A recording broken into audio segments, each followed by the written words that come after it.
Hi, I'm Alyssa Rosenberg, the culture critic at Think Progress and your host of Critic Proof.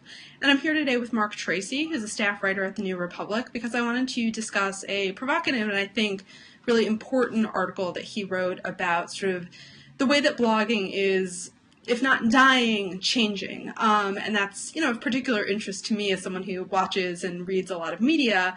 But I think to a lot of us here, since so many of the folks at Blogging Heads sort of came together through blogging in the first place, and if our medium is dying, I think we want to know about it. So Marc, why don't you take a minute and sort of walk those of us, those listening at home who haven't read your piece, through it and sort of some of the major points. Sure. I mean, and thanks for having me. It was fun to write the piece and, of course, see a response to it all over the internet, including on blogs. I sort of wrote the piece because I noticed a couple of different trends. I guess the most immediate impetus was the news that the New York Times is reviewing all of its blogs, shuttering some of them. It looks like the Washington Post is also reviewing its blogs. But it's an issue that I've been thinking about a while. I wrote a piece about BuzzFeed's politics section for the New Republic a while ago and sort of noticed a lot of stuff going on there. I also used to be responsible for a daily blog back when I worked at Tablet Magazine. And basically what I was sort of arguing is that, obviously, and I said this, blog is a pretty flexible word. Under the definition of blog as a place on the internet with a scrollable series of posts, I think that's probably not going anywhere anytime soon. Sure. It's sort of a convenient thing for publishers as well as for writers. It's it's a convenient way for readers to follow things. It's a convenient way to make sure that posts don't die as easily. But what I have noticed is that with the way that the sort of reading economy works these days, where increasingly things are discovered via social media, where it's sort of disconnected from the context in which it originates. So instead of you coming to something because you read this blog every day, you come to something because somebody tweeted an individual post on their Twitter feed and you follow that feed. That's obviously an oversimplified example, but there's many other things like that. There's Facebook, there's Reddit, there's Dig, there's a million different ways. There's even just old-fashioned emailing people articles. I do think that the sort of system 10 years ago 10, 12, 15 years ago when I started, reading lots of things on the internet, lots of the time it was blogs. Andrew Sullivan's blog, The Daily Dish, which I write about in the piece, was really the first blog that I think I read, and I'm not sure that those things can exist in quite the same way anymore. I mean, obviously they can, but the imperative for publishers, for magazines, for whatever term we want to use here, is going to be to push away from those things and towards sort of a system where isolated posts, I mean, the example here, as it is the example for all things cutting edge in media, and I've been guilty of this, of advancing that narrative, as have many others, but we're guilty of it in part because it's true, is BuzzFeed, which they have channels. So, there's BuzzFeed Politics, there's BuzzFeed Animals, there's BuzzFeed's Nostalgia section, there's all this. And each post is actually almost the platonic ideal of a blog post. Frequently they're incredibly short. They convey one idea. They convey that idea very succinctly and very well. But there isn't a larger context of engagement with a particular, either a particular writer, like Andrew Sullivan's blog, or Ezra Klein's old blog, or etc. Or on the flip side, a particular beat, and even more than beat, way of looking at that beat. So lots of the New York Times blogs, like Media Decoder, which actually is one of the blogs that they've already announced they're going to shutter, where there's a much more coherent way and you're following it through. And both you and Andrew Sullivan, there have been many good responses to it, but both of you guys argued that, that there's I think we probably agree on a lot. I personally, I think I agree with a lot of what you had to say, which is that it's not literally that the blog's going away, that the blog, in a sense, won because this was a better way for people to follow writers, especially. I think that's one point you made. Yeah. But that the blog is changing. And you had actually, when I was putting the piece up, I literally saw on my Twitter feed, of course, someone tweet something about the Washington Post's blogs, and I didn't have enough time to fully incorporate that. I think I just put in a quick link in my piece. My piece went up last Friday, and you actually talked about that a little more at length in your post, and I thought that was really fruitful. What exactly? What would you say? What the Washington Post is doing. How does that illustrate? The Washington Post is collapsing a lot of its blogs. You've seen this in Style, where they're shuttering Celebritology, and where Lisa De Moray is leaving. And the specific example where a writer talked about sort of the change in model was in the shuttering of this local blog that had sort of appeared under his name. And what he explained was going to happen at the Washington Post now, and what I think the Post is actually sort of fairly far behind on in comparison to other outlets in doing this, is that the content that he was writing is no longer primarily going to live under sort of the blog as a separate section, but will be integrated into local coverage. However, you'll still be able to find a feed of his posts under his name. In other words, you're getting a lot of different ways to get to the same URLs. And this was something that I think The Atlantic, maybe didn't pioneer, but did really even before BuzzFeed, which is that it hired these individual bloggers, and you could get to their content either by going to a URL that was specific to them, that was branded as sort of a blog and a specific portal to that person, and then you could also get to it as it was syndicated in these sections called channels. And The Atlantic has done, something that's much like what BuzzFeed looks like, where the individual author pages now don't particularly distinguish between, say, someone like Ta-Nehisi Coates, who's a full-time staffer and writes for the site every day, and the page of sort of my articles over there.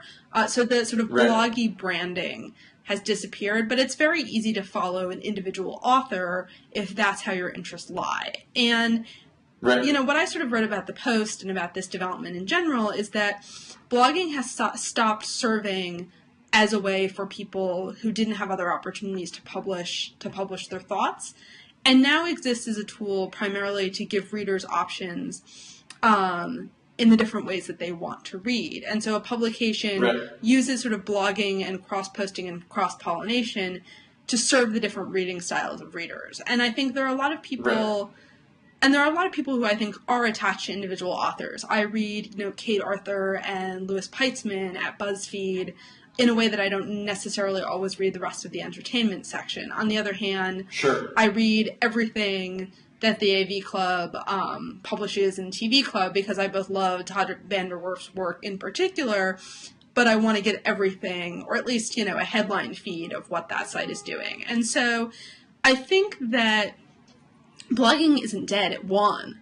But it won as a publishing platform as opposed to as a way for writers to emerge. And I think why that happened is really interesting. Because, obviously there was a first mover advantage in the first wave, right? The ability to write, even 2 or much less 6 or 8 or 10 posts a day was just not a skill set that most people had. And there was sort of a match between the publishing form and the skill set. And, I think now that skill set has become expected. You're supposed to be able to, even if your job is to write long form or to write a column, you're expected to at least sort of be able to make a stab at posting daily. And someone like, Paul Krugman, I think, has taken to that very well. But everyone is faster and to a certain extent bloggier now. So I'm sort of interested in, that collapse of blogging as a vehicle for individual personalities, because obviously that's what I do professionally. And I admit your story gave me some anxieties that I'm going to become extinct. Well, I actually got sad writing it because, and I guess here would be the question, and actually, you're a great person to ask. As I say, I actually haven't had I did for 2.5 years at Tablet have a blog that I was responsible for editing and largely responsible for writing, but I haven't in 9 months or so. Yeah.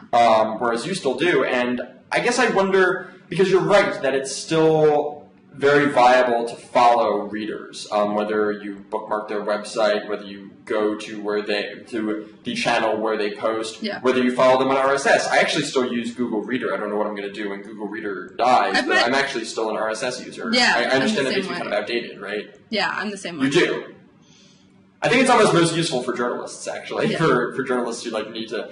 But I wonder, So you can still follow writers, Yeah. individual writers, but I wonder if individual writers who are bloggers or who are primarily bloggers or posting things on the internet, throughout the day, I wonder if they are writing with with in mind a coherent community of readers who know them and know their moves in the way that, again, that I did at Tablet, and I felt like I could do at Tablet because Tablet's a magazine of Jewish life and culture, so not that I didn't occasionally have posts blow up elsewhere. I remember when someone pointed out to me, this is still where it was like season 2 of Downton Abbey, and someone pointed out that on the Downton Abbey website it revealed that the wife's mother was Jewish, and so I called up a Jonathan Sarna, who's kind of one of the main historians of American Jewish life, and we talked all about Jews in Cincinnati in the turn of the century, blah, blah, blah. My father is among the Jews from Cincinnati, so I'm a... There you go. So it's the center, the main Reform seminary is in Cincinnati. It's long in the Illustrious history. Vibrant, yeah. But generally, I didn't think of myself as writing for that sort of audience. I thought of myself as writing for the audience of people who were coming to Tablet most days and every day for their fix of Jewish news. And if I was doing my job really well, / if they had a particular predilection for my stuff coming from me, and I was almost writing to them. And you can just tell from the way he used to, that Andrew Sullivan did that back in the day, lots of the bloggers did that back in the day. There was a fascinating, I opened the piece with Ben Smith, who's always been very, oriented towards getting more readers, getting scoops, etc. But even he, his Politico blog, even though it was a mainstream, even though it was essentially the flagship politics blog of Politico, of all things, it had weird things. It had little scoops on his various little mini beats. He's into black politics, he's into Jewish politics, he's into labor politics, he was into LGBT politics, still is, all of those things. Which you wouldn't actually have if it were a completely, just straight down the middle flagship blog of Politico. It was because it was Ben's obsessions, because he comes out of the New York City scene, he worked for the New York Sun, the Observer, etc. And I'm sure, and he always would write about how some of his best sources were regular readers who were anticipating his moves and vice versa and supplying him with thoughts, etc. And I wonder if that, and again, I think few people could speak to this better than yourself, I wonder if that is sort of going away a little bit as things like BuzzFeed, because of the way people read now because of new technology. I wonder if that is being lost. And I worry, and it made me sad to write it, because I worry that it's being lost. Well, I guess a couple of things. First, I obviously am a blogger who's embedded in a larger publication, and I think that many of us have gone that way. And so I write a couple of different kinds of posts. I have sort of running conversations on the blog about sort of anti-hero culture and superheroes and young adult fiction. And these are things that have been concerns of mine for years, and people who started reading the blog when it was on Blogger and, totally non-customized and looked truly hilarious. Those people, there are people who came for those conversations and have stayed, and I'm incredibly grateful to have them. And so I write a certain set of posts, where I trust that people are sort of following the conversation. I write another set of posts that are, and it would be hard pressed for me to say what exactly goes into this category, but that are more general posts, where I'm dropping in on something that everybody will be talking about. So, the Onion's Kavanjane Wallace joke, or Seth MacFarlane at the Oscars, or ads in the Super Bowl. And those are written because I know that they're going to go on the homepage of Think Progress. And so I'm thinking about, I don't necessarily, with those posts, trust that people have a good sense of who I am or where I'm coming from. I write them, sort of in a general news way, as opposed to focusing on my, idiosyncratic proclivities. And, with a view that maybe the political edge needs to be emphasized a little bit, since I work for a political publication. Sure. And then I write sort of a third category of posts, which are conversations with other critics. So I spend a lot of time responding to what I think are sort of the smartest arguments by, particularly my friends who are television critics. And, that's a community that is very conversational and sort of oriented towards dialogue, in part because that's sort of what the medium lends itself to. But, it's, and I think I trust that one of the reasons I do those is because it's a way of flagging good other articles for my readers and sort of flagging good other debates. So those are sort of the three big kind of tranches of posts that I write. And I don't expect that my readers are all coming from one place or have the one set of needs, but I try to be sort of broad enough to meet a range of needs and a range of interests. Right. And so I guess that's the way that I think about it. I think I've done what a lot of other bloggers have done and, become a bit of an umbrella organization. I publish my colleague Travis Waldron on sports because, there's only so much bandwidth that I can devote to really digging in on things. And he, is an enormous sports fan, was a sports reporter in Kentucky, and just has all this expertise, as well as his expertise as an economics reporter. And so, I'm not, an umbrella organization in the way Andrew Sullivan is, or the way that Ezra Klein is. But there's a little bit of that in there too. Right. And I think that's because, I just think that the impetus is to be able to have, right, basically, so you are, if someone clicks on maybe your name, you're not speaking of yourself this way, so it's kosher. I can speak of you as a brand, and I don't mean that to reify you or dehumanize you or whatever. I'm just saying, people might be familiar with your stuff, and so they understand you're gonna have a certain perspective on things. I mean, it's not dissimilar from Think Progress or Tablet or the New Republic or any other brand. And so, but now that you have that brand and to someone like Ezra Klein with Wonk Book or Andrew Sullivan with The Daily Dish, if you bring in other writers on things that are either outside your expertise or just outside your bandwidth in terms of sheer number of posts, they see that and they think, oh, well, it's on Alyssa Rosenberg's blog, so I'm coming into it with this context, and that's going to help me appreciate and this the sort of person. sensibility and the priorities. Right, exactly. But I wonder if that's actually most useful in the sort of BuzzFeeded social media world, because if someone tweets a link to, one of the articles on your blog that isn't by you, and someone clicks on it and doesn't recognize the byline but recognizes Alyssa Rosenberg, then they're more likely to want to read it, and then in turn be on the site and do all the other things that publishers, profit and nonprofit alike, want readers to do. Sure. And I just think, and in many ways that's great because there are writers who are getting advantages and getting prominence that they might not have. But on the other hand, it's just, there was something so wonderful. And again, I keep going back. It's funny because I definitely don't agree with Andrew Sullivan on many issues, but as a blogger, especially in his sort of earlier incarnations, when he was writing all these long posts and he was wrestling with himself. You can parody it, of course, and it's very easy to parody, and it would sometimes be frustrating, but the frustration of it was almost part of the appeal. Yeah. And he would just, in full view of the reader, almost subsidized by the reader, not almost subsidized by the reader, literally subsidized by the reader, he would work through these issues, and it was just absolutely wonderful to read, and it was the most positive blog reading experience I've ever had, and it was like in 2002, 2003, and I'm not sure we're ever going to quite have that again. And to be sure, that arose not because, no offense to him, it didn't arise because, and same thing with Mickey Cows, by the way, who was the other sort of very early blogger.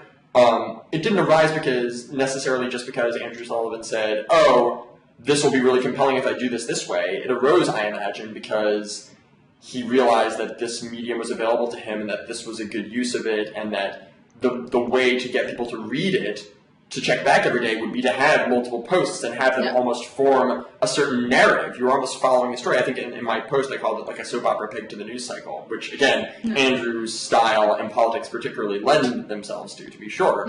But you can do that with anything. On Tablet, I used to write about sports, which seems like a joke because it was a Jewish magazine. But I I did it partly to amuse myself. Did you have like a full-time Kevin Youkilis column? Toughest Jew in baseball. I did not have a full-time Kevin Youkilis column. There was definitely plenty of Kevin Youkilis stuff. He's on the disabled list, incidentally. I just saw that. I know. He's a Yankee now, so. He's a Yankee now, so you're a Boston fan. Oh, yes. What I would do, but I would pick teams. So I remember the first time it happened. It was only a few months on the job at Tablet, and it was March Madness, and I decided that Tablet's official team was going to be the Tennessee Volunteers because their coach at the time was Bruce Pearl, who was a Jewish guy who had coached the most recent Maccabi team, American team. And so after every game, I would have a new post. Here's how Tablet's team did, and actually that year they got, I think, to the Elite Eight, and which was surprising. And I remember like a Tennessee sports blog, and now it's Tennessee is Tablet Magazine's official team, and I really just meant it, half as a joke, but it was fun to follow. And I remember when the Mavericks won the championship that year, I decided they would be our team because of Mark Cuban. I think he's a kind of fascinating guy, and he is a Jewish guy. And I followed them through the stages of the NBA Finals. I didn't know they were actually going to win, but when they won, it was a great capstone. And I mean, yeah, if you were a regular reader of my blog, you probably got a little more out of that by virtue of having had that buildup and having had that narrative to it than had you seen one isolated post on Twitter and clicked on it. Yeah. And even, I would argue, then if you just did a keyword search for Mark Cuban, I think it wouldn't be quite the same. There's something about having it happen in real time and having it happen a bit more organically that's really pretty great. And I think both what you're discussing now and sort of the question of brand get at something really interesting about blogging, which is sort of the question of emotional attachment. And yes. And emotional attachment and sort of sustainability, right? Because one of the things that Andrew Sullivan has done in franchising the blog effectively, or that Ezra Klein has done in building, Wonk Blog, is, made the process of blogging more sustainable. Because blogging is hard. I mean, it's hard to find material, it's hard to find opinions, and, to be able to, I think people started out at these incredibly frenetic paces that are not sustainable for years and years and years. And, reporting out a single news story a day involves more waiting and more persistence and more sort of tracking people down. And, I used to be a reporter. I, have done this. Right. But it requires finding fewer ideas, and you're sort of insulated a little bit more. People are attaching to the reporting and the facts, not necessarily to your spin on it. And I think that one thing we may have seen is just people being self-protective. Because it's, both sort of self-protective with your time and self-protective with your emotions. Because it's one thing if people sort of judge you on one opinion or two opinions that you have all day, or one interview or two interviews that you do all day. It's another if you're both burning yourself out time-wise and kind of burning yourself out on the amount of yourself that you offer up to the world. Absolutely. And, I sort of made a rule for myself when I started blogging professionally 2 years ago, which was that I just wasn't going to write about my life. I will mention sort of facts of my life that, my first job as a cultural critic was when I was 8 for my local paper. My author photo is hilarious. I probably should not say that or people will go looking for it at some point, but I don't think it's ever been put online. Thank God. And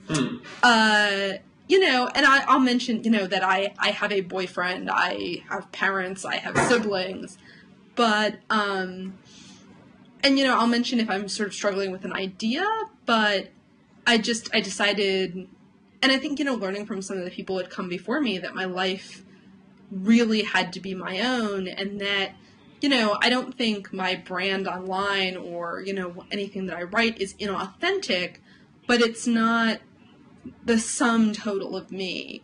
And, watching people like Andrew or even someone like Ezra who, and both of them have been personally very wonderful to me over the years.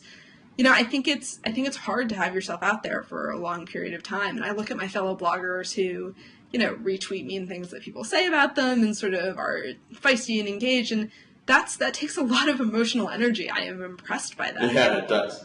And I wonder, I wonder if some of the decline of kind of the solely personal blog is both for, reasons of just sheer mechanical sustainability, and also for sort of emotional sustainability, that to do this for a long time and to do it in sort of a financially and professionally viable way, I think some of the rawness and openness of the early age of, semi-professional blogging may have declined a little bit. And I mean, again, these are all things that we can't really quantify, obviously there are high numbers of blogs that are abandoned, the rise of Tumblr is interesting, but I mean, my sense from other people who do this professionally is, and this is very anecdotal, but it is, something that seems to be happening. Well, yeah, it's like if you were a blogger in 2002 and let's say you wrote a stupid post and everyone writes posts, I would write posts that I wish I could have back because... Yeah, I've written stupid posts 2 years ago, Right, yeah. I was writing several posts a day, every day, and I did it for 2.5 years. There are posts that I wish I could have back, and I wish I could change. Yeah. And I don't, that's the way it is. If Andrew did that in 2002, of course he did. He then rewrote them. That was what was so great about, not literally rewrote, he would go back and say, hey, I was wrong about Iraq or whatever it was. But if you said something, let's say you did something really stupid, like today, unlike in 2003, it just rockets across Twitter and it becomes this thing, and then the whole Twitter mob descends and it becomes a whole, and yeah, it takes a ton of emotional energy out of you. And so, yeah, I think it's also probably harder to be a personal blogger for that reason. It's just because everything's more available. Yeah. Yeah, and that's probably actually for young bloggers, that probably makes it a sort of higher barrier to entry, I would imagine. Yeah, and it's something that I see a lot. I mean, and I am, as I've said, I am not a confessional writer. My life is not for sale. And I mean, and there are these constant discussions about sort of lady blogging and, memoirism by female writers. And, I think that one of the reasons that you see a lot of people writing extremely sort of confessional, either blog posts or overall blogs or Tumblrs, is that people feel like their lives are the most distinct commodities they have to offer up. People, I think, one of the things about blogging, winning as a form, is that everyone's out there, expressing opinions all of the time. And so selling your life and your experience, I think sometimes feels to people like it has a better chance of being seen as a unique commodity, rather than, a pitch about Downton Abbey or whatever. It's it's the sine curves on this stuff are funny, and I think people who have been pros for a while seem to have pulled back some, but there's this trend of people sort of breaking in by being super confessional in a way that, if you're emotionally able to do that, you are. I mean, I think there's an impressive toughness there to a certain extent, but Sometimes it's something else. Yes, and sometimes there's Elizabeth Wurtzel. So, but it's very interesting, and I don't think I think I may be. Do you think it's hard? Do you think it's harder for women than men because there's this because of the whole? I mean, I'm trying to think like the equivalent that I had. Was blogging about Jewish stuff, but it was very clear. I mean, I was a staff writer at a tablet. Right. It was literally my job. And I would make fun of that, to be sure. I would take sometimes non-Jewish issues and shoehorn the Jewishness in, and sometimes it would work, and sometimes it would be so hilariously contrived that I'd actually say, this is a daily magazine of Jewish life and culture, which is what we call ourselves. Like one of the running jokes I have is I would call the New York Times the other daily magazine of Jewish life and culture because of, their articles. Whereas, so it was always very clear that was it literally was my profession, and Jewishness is a very important part of my identity, but it's not quite so close to the bone as, say, my gender, that it was very easy to write off. It's like, yeah, I'm literally a professional Jewish blogger, this is what I do. I imagine for women writing about women's issues, it's a lot more fraught and complicated, and there's probably a lot more. On the one hand, you want to write about this stuff, and you should write about this stuff if you have good things to say about it. But on the other hand, there must be, and I don't know obviously, but there must be some sort of reluctance to avoid whether it's being typecast or whether it's feeling like you're hemming yourself in. I don't know what exactly. I mean, do you think that there's something to that? I mean, it's an interesting question. I write for XX Factor at Slate. Right. Yeah. And that's always interesting for me because it's, I'm not primarily a women's writer. I am a woman. I am a feminist. But I don't, and I write quite a bit about gender, but it's far from my only subject. I mean, I'm also really interested in sort of structural issues in sitcoms.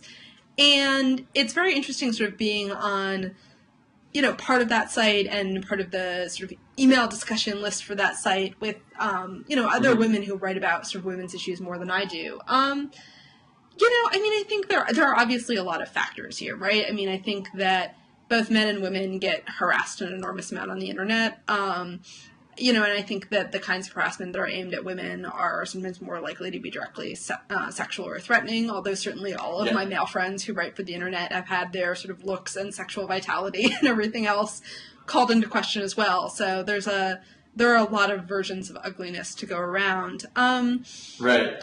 I think it's easy if you're a woman who cares about women's issues to feel like you have to do all the work by yourself. On those issues, and that to me is the thing that gets frustrating. I sort of sit at Think Progress and, rattle my can for the employment of women in television writing and, a whole range of other things. And, it can feel a little like, I don't ever like writing a post. Let me put it this way. I like writing a post where I feel like I have a new idea and no one else is going to have it and I get to be first. I don't like writing posts about women's issues where I feel like if I don't write it, nobody else will. And, that can feel sort of obligatory. Fortunately, I mean, in entertainment journalism, there are a lot of, incredibly terrific writers, male and female, who write about gender representation and race. I mean, I'm very fortunate in the milieu that I'm in that I don't often feel that way, but I think that can get tiring, and people talk about sort of pinkwashing of subjects in journalism or the segregation of women into writing about women's subjects, and this is true not just in blogging, but I think in reporting and everywhere else. But I mean, I think there's often this sense that there's going to be no one else there to care or to help, and it's always really gratifying when, men step up to the plate, and I think make female writers feel like these are not just our issues, they're everybody's issues. So, I mean, I think there's a sort of content fatigue there, sometimes. Right. XX Factor will occasionally have female contributors, if I'm not mistaken, and I think as I think they should. But I just I always felt at Tablet that it was just so easy to say, hey, I remember I used to literally say one of my favorite movies is Animal House, and there's a line, Professor Jennings, who's played by Donald Sutherland, is trying to get the kids to pay attention to him. He's talking about John Milton. He says, "I'm not kidding. This is my job." And when I would talk to people about posts I was writing, and it would be some, Jewish thing, I would just say, "I'm not kidding. This is my job." Like, it was just very, and it never felt so. The stakes. Not that Jewishness isn't really important to me. It is, but for some reason the stakes felt lower. And I imagine, like, again, you say, like, the harassment of female bloggers on the internet can get very, I mean, not that any harassment's good, but I imagine some of what you get is worse than anything I would get. Sometimes I would get, essentially anti-Semitic stuff, and I would just kind of shrug it off because I'm sure that's easier to shrug off. I don't know. I think I've been really fortunate in that, and this gets back to some of the sort of community issues in that, I get ugly email. Some of it is weirdly anti-Semitic. But in the comments, at least, and, I go back and forth in terms of how much time I just have to spend reading and monitoring comments. But my community is pretty good at chasing off the obvious trolls or sort of pushing back. And, that is one of the huge benefits of blogging, is having people who are invested in making sure your space is one that's viable for you to keep working in. I mean, that's... It's a community, and I mean, when it's humming, there's nothing like it as a writer. There's just nothing like it. Yeah, and absolutely nothing like it. Yeah, and I never read the comments on anything I write at a space that isn't controlled by me, because I know that community isn't there. That's interesting. That's really interesting. Yeah, I would never in a million years read the comments in Slate. I occasionally read them at The Atlantic when I wrote there more regularly. I don't read them at the Daily Beast. Because it's not mine, it's not my people, and, right. And then, again, you can't sort of expect context or conversation. There isn't necessarily a role for me in those conversations anyway, in addition to sort of being self-protective. Right. Do you want to change gears and talk about amazing thing that happened earlier this week? Yes. No, I feel like we've done the Unless you had more. No, I feel like as proof that blogs are not dead, we've done like the bloggeriest thing in the world and spent 35 minutes talking about the state of blogging. So right, yeah. On blogging heads, no less. Exactly. We are the Ouroboros or something. But yes, let's talk about basketball and Jason Collins, who became the first, and parsing this is like getting increasingly complicated, but he's the first sort of publicly out male professional athlete who came out publicly, like in a national sense, while still pursuing a professional athletic career. Because there's a billion technicalities, right? Because he's technically a free agent, and he's not the type of free agent who's guaranteed to be signed. Personally, I think he will be signed, but he could not be signed, so he could technically be. Right, he could. Someone who did it after he quote retired, but he isn't retired. Retiring is a decision you make. Right. There are NFL players who are quote not playing for a couple of years who come back, and it's because they haven't retired. They're still working out. They're still trying. Terrell Owens would take a job tomorrow if someone gave him one, which they probably won't. But and so same thing. So I think he does count. I mean he does count, and it's incredible. But what's incredible is that it's taken this long. When I wrote about it Monday, I sort of analogized it to the Jackie Robinson thing, and I didn't to minimize what Collins did, but I did to show how different it is. Yeah. Specifically, how different sports are, which is that in 1947, sports were, I don't know what you'd call it, a pioneer. Like the sports world in general was almost like it was one of sports' great moments, frankly, as something that shows us. If sports are supposed to stand for anything, it's our best selves, right? Like we train hard to be as great as we can be, to run as fast as we can, to play baseball or basketball or football as best as we can in a certain allotted period of time and leave it all on the field. And that's what's great about sports. And in 1947, the sports world was immensely far ahead of much of the rest of American society. I think, God, I could be wrong about this, but I want to say that the armed forces weren't integrated until 49, maybe? Maybe it was then, but I think it was more like 49, which would mean that Major League Baseball was integrated before the Army. Yeah. Contrast that to sports now, where, we now have a military that is a post-don't ask, don't tell military in which gays and lesbians can freely and openly serve. And the sports world, and again, there are caveats which are worth discussing. For example, the WNBA is a fascinating case where there are actually several out lesbians in the WNBA. Well, you have a strong... and with the WNBA, you also have a strong lesbian fan base for a lot of teams. Oh, yes. And so I've been thinking a lot about this, and I think that there are a couple of reasons why this has been different. And when Jackie Robinson joined the Dodgers, you had two things that you don't necessarily have for around gay players and gay fans. You had an alternate league that was showcasing just the sheer amount of black talent that baseball was leaving on the table. It was just, it was visible, if not to sort of fans of the predominantly white teams, it was just abundantly obvious if you were a scout that, there were all of these people who were incredible, who were not playing, who would have made the game more exciting. And second, you had a clear and obvious black constituency that was supporting that league that could be potentially dollars for your team. And neither... Absolutely. Which Branch Rickey of the Dodgers was well aware of. Right. And there's nothing wrong with that. Branch Rickey, Leo DeRuscher, like everybody involved. And I did not like 42 very much overall, but that is one thing the movie gets absolutely right, is that this is economic. It's, it's Branch Rickey saying, we're going to get Negro baseball fans dollars. It's Leo DeRuscher saying, I don't care what color he is. He's going to help us win a World Series. And that means money, and I like money, especially since, I'm dating this divorced Hollywood actress, etc. And, there was this real understanding of that. And that, that doesn't exist for gay players, in part because of the closet, in part because,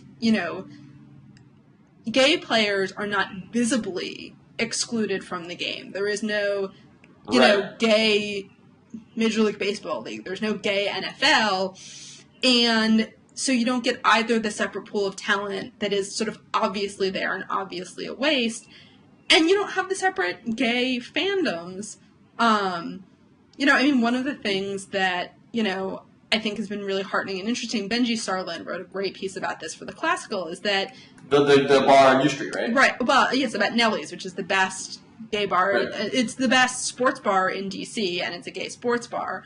But, you have gay fans are very much already rooting for existing teams, which is great. But so you don't have this obvious economic imperative to lead. And then there's this sense that, people's personal lives are personal.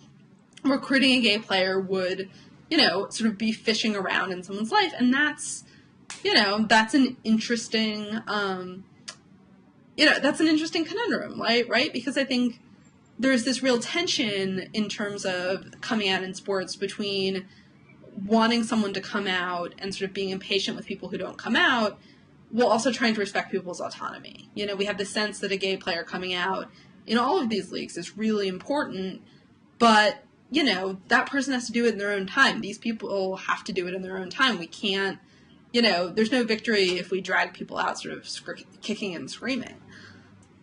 Oh, sure, and I don't think anyone's suggesting we do. It's funny, Collins was asked, and it might have been on the Bill Simmons podcast, or maybe it was the Frank Bruni interview, like, are there other gay players in the NBA? And he's like, look, I know what the statistics are, and the statistics say there is an extremely high probability that there is another gay player in the NBA. I don't know that there is one. Yeah. There's rumors now that there's 4 NFL players who are ready to come out, or who are planning to come out. In a coordinated way, statistics, they're, right, yeah. I just think that, like, it's what struck me about it was how personal it was, because he's not a superstar or even a star. He's like a great sort of like journeyman role player. He's a backup center, which is a very specific type of player in the NBA. He's a classic. Not like Shane Battier. He's not as good as Shane Battier, but he's a no stats all-star in a similar way. There was a good ESPN Insider article on how his adjusted plus minus actually is good, and how when the Hawks beat the Magic a couple years ago, it was in no small part due to his very subtle defense against Dwight Howard, which is why some people think, both jokingly and in earnest, that actually a Western Conference team will sign him to play Dwight Howard. But it's just different, because one feels that with Jackie Robinson, it was a thunderbolt. It was nothing after it was as big. Yeah. It was so massive. Every except for the Yankees, because of Mariano, who wears 42. Every team has Jackie Robinson's number retired. Yeah.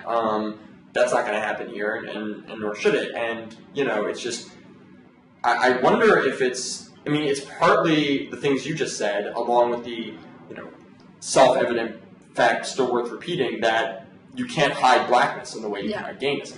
It's just I also think there are reverse economic incentives here, right? One of the things that we've seen with professional athletes, with male professional athletes who have come out after the end of their careers, is that they're sort of doing so when there's nothing, Collins, I would say, this leaves Collins' chance of getting signed about neutral, right? There are just not that many 7-foot tall guys. Somebody might need him. Whether he's gay or not is probably not going to save his job. It also wasn't going to risk his sponsorship either. There's not, and I think that most of these brands that, roll out big sponsorships would be smart enough not to dump somebody for coming out. And a lot of them use, like, the progressive ad agency, Wyden Kennedy, et cetera. Like, they'd be prepared. But, I think we're seeing guys who are coming out who are in a position not to lose money. There's very little relative risk, if anything, coming out. Probably gets them on the speaker circuit in a way that they wouldn't have before. But it's, the economic stakes are lower, but there's not a sense that there's money to be made. There's not something you can sort of break into. So it's interesting. I feel like, I think this stuff is going to happen. But it is sort of weird and irritating. And I feel like saying that it's irritating that it's taken so long is bad. That's what I was trying to convey, is like the fact that we're still having this conversation just shows, how backward the sports world is. It's really, I say this as someone who loves sports and also knows that this isn't the only place where the sports world is backward. Frequently, sports world's backwardness is exactly in line with the rest of society. I think the way employees are treated in the sports world is obviously it's a terrible thing, but it's also a great thing because it's exactly the way employees are treated in the rest of society, and it's a great way to hold it up. And so, like during the lockout, the recent NFL and NBA lockouts, you could say, hey, look, yes, they may be millionaires, but they're actually just like us, and they have to deal with even richer people, and there's inequality, etc. But this is just, I'm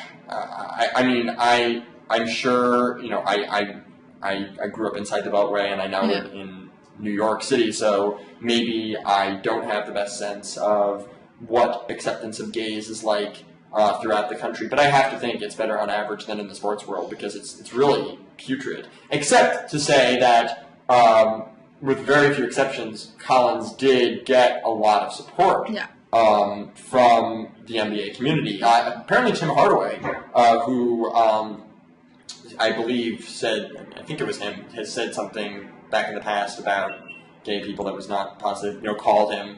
Kobe Bryant was an early tweeter in support of him. Kobe Bryant a couple of years ago. Shaq, used a slur. I'm sorry? Shaq is out there too. I think Shaq. I think Travis wrote a really good piece for my site yesterday that I think gets at some of these issues. And there are these reverse incentives for gay male athletes and gay female professional athletes because sports is this place, like there's this relationship between excelling at athletics is a masculine trait, and Title IX has not changed that culturally. And so female athletes who have gone pro and sort of perform at that level have already given up some of the sort of social capital of femininity. And so in a way, coming out actually brings public understanding of them into line, right? It's like, you're a masculine woman, okay, it's not that surprising you're a lesbian. But if you're a masculine man, like masculinity, if you're male, is correlated with heterosexuality. And so if you are a talented professional athlete and you come out, you're breaking this association between masculinity and heterosexuality and sort of athletic performance in a way that is unnerving to people. And, I think, people use homophobic insults for players that they know are straight because it's a way of sort of impugning their masculinity and sort of playing with that chain of associations. It's tricky. It's tricky, though. What did you think of the part in the Sports Illustrated essay where Collins wrote that he's a guy, and this is true, he's a guy known for giving hard fouls, setting hard picks, and that this defies a gay stereotype? On the one hand, I had very mixed feelings about that, and I don't mean to question, obviously, what he did in writing that essay was incredibly brave and admirable, and just also for him, it's going to make him a much happier person, which should make us all happier people. I think it's unfortunate that he had to be defensive at any level, right? Where he has to be like, I'm not flopping because I'm a homosexual, like I'm actually falling down, or right, saying or flopping for a good reason, right? But it's almost like, well, what if he were, I don't know what the equivalent of a basketball player, an NBA player who fulfilled a gay stereotype would be, but maybe it's like a finesse guy or something. I don't know. Maybe it's a guy who shoots threes and won't box out. I don't know. Right, like is there like something inherently homosexual about the layup? Like exactly. Especially when you're getting into the inherent homoerotics of basically every sport that exists. But leaving that all aside, it's kind of like when you say that, you're almost. And maybe this is just a realistic, empirical acknowledgement of the reality, but you're giving in to the notion that these stereotypes should exist, when in fact, giving hard fouls doesn't confirm or defy a stereotype. It confirms your stereotype as a backup big man. Like, that's what you do if you're a good veteran backup big man. Yeah, well, and also just addressing things like the idea that gay people are a distraction in locker rooms. Like, that's not on, like, Collins has clearly shown an ability to behave himself, right? He hasn't been, fired from a team for sexually harassing a teammate. The distraction idea, the idea of the distraction is on straight players, right? Like, they're the people who are going to be distracted. And so Right. that Collins has to, it's like, I'll be very, very good, is just, it's frustrating, right? I mean, it's a coming out that, really feels the need to reassure everybody that, like, everything's okay. Like, everything's going to be fine. And right, it was a baby step. It was basically and again, like, this isn't on Collins. It's not Collins' fault that no one else has done it before him. Yeah. He is a gay man, and he is also the type of basketball player he is, and this is not on him, but yeah. Yeah, it's just, some of this stuff has to be on straight people after a while, right? Like, if you're scared of gay people, that is about you. Like, if you're uncomfortable, Yes. like, if you are comfortable with your straight teammate patting your ass, but not with your gay teammate who has never shown any signs of attraction to you patting your ass, that is on you. And at some point, I feel like hopefully we will get to a point where gay athletes can just sort of, like, put that on straight people and say, like, hey, I'm gay, this is my partner, he has season tickets, we have an adorable little girl, we have 3 bulldogs, and we, bought a bunch of Wendy's franchises with my signing bonus. It just... As is frequently the case, The Onion put it best, which is, gay fan is still going to buy LeBron James jerseys. Right, exactly. The gay 12-year-old is like, oh, there's a gay basketball player, that's great. I'm still going to buy LeBron James jerseys. He's my favorite player. Which is like, yeah, of course. Like, that's... That to me summed up the world we should be aiming for. I mean, not that any gay players, and frankly, I wouldn't be shocked if Jason Collins does come back into the league. I would imagine there's some interest for the same reason that Jeremy Lin garnered interest among Asian Americans. And there's something wrong with that. And obviously Jewish athletes, that's, as you mentioned with Hugos, that's a whole thing too. But, like, at the same time, like, the world we're hoping for and will eventually come, and will come in sports apparently later than it will elsewhere, is a world where it's, it doesn't really matter. It's just, he's a gay man, he's a straight man. Right, and where we've broken some of these links, right? Where, I think we're at a point where gay athletes, or pop culture that, depicts gay people positively, this stuff needs our support so people know there's a market for it, and so people know that gayness is sort of viable in these economically viable in these contexts. Again, it's the sort of, without that distinct market, people are going to be scared to do these things. But it would be really nice if Jason Collins came out and didn't get signed and it didn't reflect on anybody else.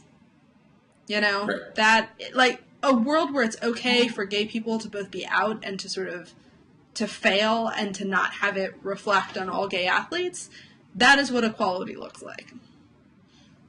Do you think it was inevitable that sports were just going to be so far behind here? Because, again, as I say, with race, they really weren't.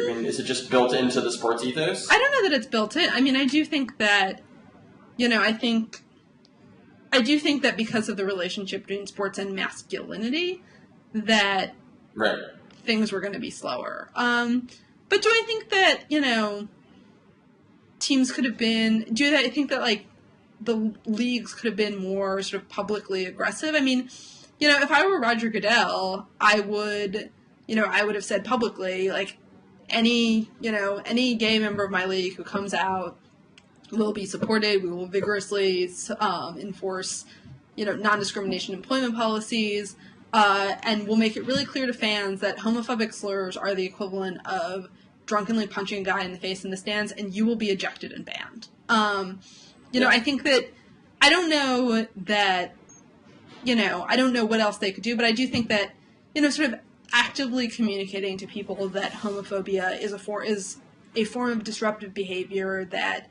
that it's not tolerated in the league, and the values of the league are in accordance with the presence of sort of gay players being able to play openly, would have been helpful, and I just, that stuff shouldn't... Well, it is interesting. This might be a ground for slight. I'm interested in what you think of this.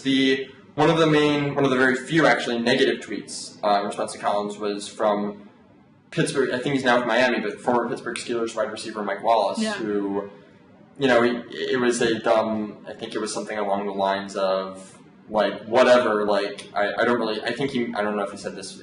The sentiment was, I don't really care if he's gay. I just don't understand why he wouldn't be into women. Which, open your mind a little, buddy. But, like, there was I think the Atlantic reported that the NFL might be reviewing its league policies regarding that, and I am ambivalent about that because on the one hand, obviously I wish that Mike Wallace weren't a bigot. On the other hand, I don't, and if he ever did anything to actually, and I guess you could argue he is making it more difficult for an NFL player to come out. I mean, he is making it more difficult for an NFL player to come out, but at some point there is an imperative to make sure that the players who are employees, don't have their entire lives controlled by the league, and part of that obviously is it's one of those distasteful, Skokie type situations, free speech situations where you. Yeah, I think it's mixed, right? I mean, obviously these people are independent actors; they have free speech rights. On the other hand, right. I think if you make an enormous amount of money, and if character is going to be forfeiting something. Right, and if sort of character is going to be a calculation that people make in signing people, which it absolutely is, then, I don't think it's out of line for the NFL to have a Twitter policy or, or for teams to say, there's an image that we want to project. It involves you not being drunk at a nightclub. It involves you not shooting yourself in the ass. It involves you not being being unpleasant on Twitter. I think that people have free speech rights, but I do think that for people who make an enormous amount of money on their images, I think that that's something that should probably be negotiated through collective bargaining. Right. But I don't think that is. Of all the things that, professional sports leagues ask of their employees, I think that, social media policies, etc., are not, I think there's room to do it without being egregious. So. That's fair. Yeah.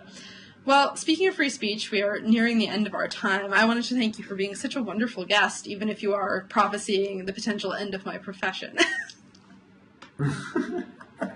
Well, it's basically my profession too. So I'm hopeful that I was at least somewhat wrong. And more to the point, I'm hopeful that there will be a way for writers to sort of figure out how to continue to cultivate sort of distinct readerships, even in this climate. I mean, BuzzFeed, again, not to beat a dead horse, I think they've actually done a pretty good job at letting their writers develop specific personalities that are amenable to specific followings, despite the fact that they don't have quite the coherent blog structure that you may have had, 6-7 years ago. So I think, there are a lot of smart people who think far more outside the box than I do, and that's why they are in positions of management and innovation, and I am not. And I hope, as they have before, that they will figure out ways for that sort of thing to continue. The main reason I read that post was just to sort of say, to press pause on just briefly press pause on a certain era, which was brought about due to technological rather than editorial imperative, but just to say, hey, this was a great thing, let's try to preserve it, and if we can't preserve it literally, let's preserve what it provided in a new way, I guess. Absolutely. Well, why don't we check back in a year and see where the media landscape is then, and maybe Tumblr. If we still have jobs. Yes, Tumblr will be dead, and blogging will be alive. So, thanks so much, Marc. Thank you.